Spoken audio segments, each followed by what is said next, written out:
বন্ধুরা, তোমরা যারা আমার মতো চিকু বান্টি কার্টুন পছন্দ করো তাদের জন্য আজকের এই ভিডিওটি অনেক বেশি ইন্টারেস্টিং হতে যাচ্ছে।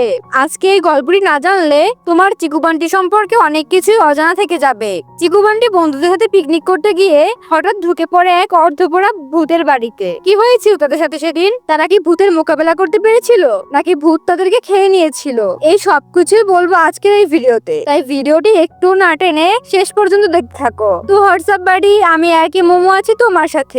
ভিডিও ভালো লাগলে এখনই লাইক করে দাও আর চ্যানেলটিকে সাবস্ক্রাইব করে নাও। একদিন চিকু বান্টি ও তার বন্ধুরা মিলে ঠিক করলো তারা ট্যুরে যাবে। সবাই ব্যাকপ্যাক নিয়ে তৈরি হলো, গাড়িতে উঠলো আর রওনা দিল একটি সুন্দর রিসোর্টের উদ্দেশ্যে। রিসোর্টে পৌঁছেই শুরু হলো মজা। চিকু তার বন্ধুদের সাথে ক্রিকেট খেলতে লাগলো, আর কিছু মেয়ে বন্ধুরা সুইমিং পুলে নেমে মজা করছে, আর বান্টি ড্রোন উড়িয়ে আশেপাশে সৌন্দর্য ধারণ করছে। কিন্তু হঠাৎই এক বিপত্তি।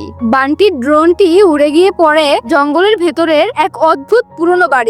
বাড়ির গায়ে বড় বড় করে লেখা ছিল প্রবেশ নিষেধ। তবুও বন্ধুরা ঠিক করলো বান্টির ড্রোনটি ফেরত আনতেই হবে। তারা সবাই সাহস করে ঢুকে পড়লো সেই অন্ধকার গা ছমছমে বাড়িতে। ভিতরে ঢুকতেই তারা বুঝতে পারলো বাড়িটা যেন এক বিশাল গোলকধাঁধা। দরজার পরে দরজা, পথের পরে পথ, আলো নেই, শুধু বাতাসের ভয়ঙ্কর আওয়াজ। হঠাৎই দেয়াল ফেটে এক অজানা গর্তে কয়েকজন বন্ধু হারিয়ে গেল। চিকু আর বান্টি হতভম্ব। তারপর হঠাৎ সামনে এসে দাঁড়ালো এক বিশাল দানব, আর তার সঙ্গে দুটি সাদা পোশাক পরা ভূত। ওরা চিকু বান্টিকে তাড়া করছে, যেন এখনই গিলে ফেলবে। কিন্তু চিকু বলে, ভয় পেলে চলবে না বান্টি, আমাদের বন্ধুরা এখনো ভিতরে আছে, ওদেরকে বাঁচাতে হবে।